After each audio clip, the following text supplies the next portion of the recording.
ভোটবঙ্গে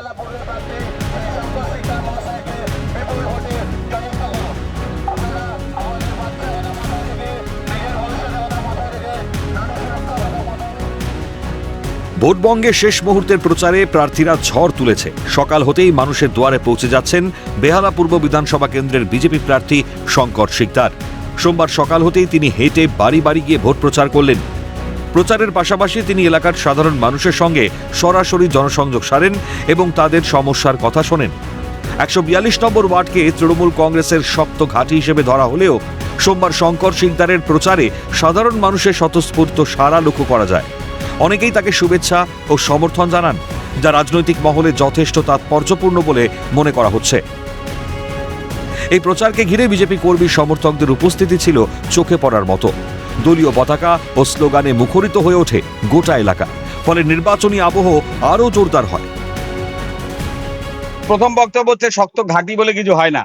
সমস্ত ক্ষমতার উৎস হচ্ছে জনগণ। জনগণকে ভয় দেখিয়ে সবকিছু করা যায় না। এই 142 নাম্বার ওয়ার্ডে যে ভয়ের পরিবেশ তৈরি করে রেখেছে, মানুষ তার উপযুক্ত জবাব এবার দেবে। তারা এখানে মানুষকে গত 15 বছর ধরে ভোট দিতে দেয়নি। তাদের গণতন্ত্রকে কেড়ে নেওয়া হয়েছে।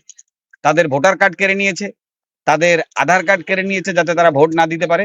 কিন্তু এবার মানুষ প্রস্তুত, কারণ এবার ইলেকশন কমিশনের আন্ডারে ভোট হবে এবং ইলেকশন কমিশন সব রকমের চেষ্টা করবে এখানে যাতে কোনো প্রকারের এরকম ধরনের ঘটনা না ঘটে।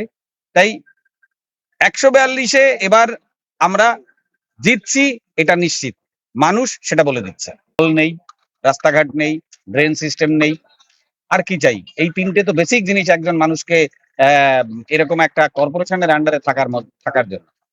সেখানে ট্যাক্স দিচ্ছে কিন্তু তারা সেই সুবিধা পাচ্ছে না।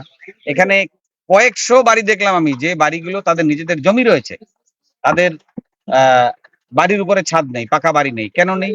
কারণ তারা তৃণমূল করে না, তারা তৃণমূলের চটি চাটে না। তাই এই ধরনের লোকজন যারা রয়েছে তারা তো একেবারেই চাইছে যে যাতে এই সরকারের পুনরাবৃত্তি আর কোনো প্রকারই না হয়। তাই আমাদেরকে বেরোতে হবে এবং গণতন্ত্রে সামিল হয়ে এই দুর্নীতিবাদ সরকারকে বিদায় দিতে হবে। ভোটবঙ্গে চড়ছে পারদ। প্রার্থী থেকে হেভিওয়েট নেতারা ঝোড়ো প্রচারে। এই সার্বিক চিত্রই এখন গোটা রাজ্যে। ভোট যুদ্ধে জিততে সব দলই মরিয়া। এখন অপেক্ষা বঙ্গে কোন ফুল ফোটে। বেহালা থেকে রাজীব নস্করের রিপোর্ট, ক্যালকাটা নিউজ।